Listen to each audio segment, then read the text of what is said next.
শুধু দর্শক শ্রোতা মণ্ডলী, আপনারা দেখছেন বরাক সংবাদ।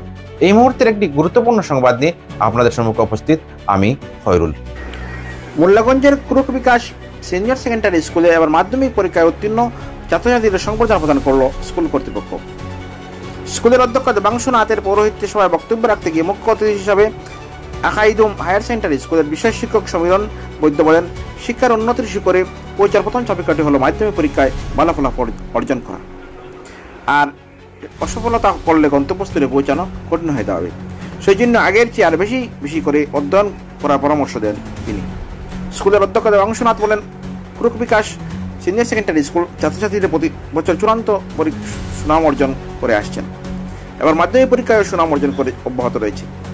95% বেশি সফল হয়েছেন। বৃহত্তর মোল্লাগঞ্জ এলাকার মধ্যে শীর্ষ স্থান দখল করতে সক্ষম হয়েছে এই স্কুল। সর্বমোট 43 জন পরীক্ষার্থীর মধ্যে 41 জন ছাত্রছাত্রী উত্তীর্ণ হয়েছেন। 5 জন স্টার মার্ক সহ প্রথম বিভাগে এবং তৃতীয় বিভাগে 41 জন ছাত্রছাত্রী উত্তীর্ণ হয়েছেন। আগামী দিনে আরও ভালো ফলাফল অর্জন করবে বলে তিনি আশা ব্যক্ত করেন। সবাই স্কুলের পক্ষ থেকে উত্তীর্ণ ছাত্রছাত্রীদের শংসাপত্র, কলম, গামছা ইত্যাদি সংবর্ধনা প্রদান করা হয়। এদিন সবাই বক্তব্য রাখতে গিয়ে স্কুলের কর্ণধার জামাল উদ্দিন, স্কুলের অধ্যক্ষ রেহান উদ্দিন, শিক্ষক মোহাম্মদ ইয়াহিয়া প্রমুখ। মোল্লাগঞ্জ থেকে আব্দুল হামিদ লস্করের প্রতিবেদন, বরাক সংবাদ।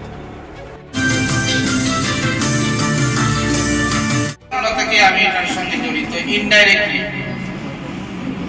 কিভাবে সেটা একটু বলছি। এই স্কুলটা যখন আগে বাম দিকে একটা বাঁশের টিনের ঘরে ছিল, স্টার্ট হয়েছিল 2007 ইংরেজিতে, তখনই আমি স্কুলে এসেছি বিভিন্ন কাজে।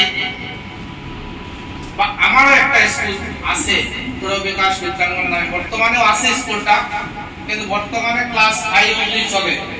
আমার ব্যক্তিগত কিছু অসুবিধার কারণে সেখানে আমি ক্লাস বাড়াই নাই, এখন 5 পর্যন্তই চলছে, কিন্তু সেই 2006 ইংরেজি থেকে চলছে। কিন্তু আমাদের যে উদ্দেশ্য ছিল যে সমাজের যে নতুন ছাত্রছাত্রীগুলা যারা ভবিষ্যৎ প্রজন্ম হয়ে আমাদের দেশে, তাদেরকে আমরা একটু শিক্ষার আলো দেওয়া এবং ভালোভাবে গাইড করা, তাদেরকে পথ দেখিয়ে দেওয়া, যাতে তাদের ভবিষ্যৎ সুন্দর হয়, সেই উদ্দেশ্য নিয়ে আমরা গড়ে তুলেছিলাম বিভিন্ন জায়গায় অনেক স্কুল, যেটার মধ্যে এটা একটা। তো এই স্কুলটা সম্বন্ধে আমি সবই ওয়াকিবহাল, কিন্তু এর আগেও যখন ম্যাট্রিকে ভালো রেজাল্ট হয়েছে, এইবার ফেলিসিটেশন সভা হয়েছে, আমি ব্যক্তিগত অসুবিধার কারণে আসতে পারি নাই। কিন্তু গতকালকে যখন দেবাংশু আমাকে ইনভাইট করেছেন, তখন আমি সঙ্গে সঙ্গেই মনস্থ করেছি যে আমি আজকে যাবই, কারণ আমি আজকে খুবই খুশি, আনন্দিত যে এই সবাই আসতে পেরে। কারণ এইরকম একটা সভা পাওয়া যায় না, আজকে পেয়েছি এবং মনের মতো পেয়েছি। আজকে যারা ভালো রেজাল্ট করেছে, সেই রেজাল্টে আমার মনকে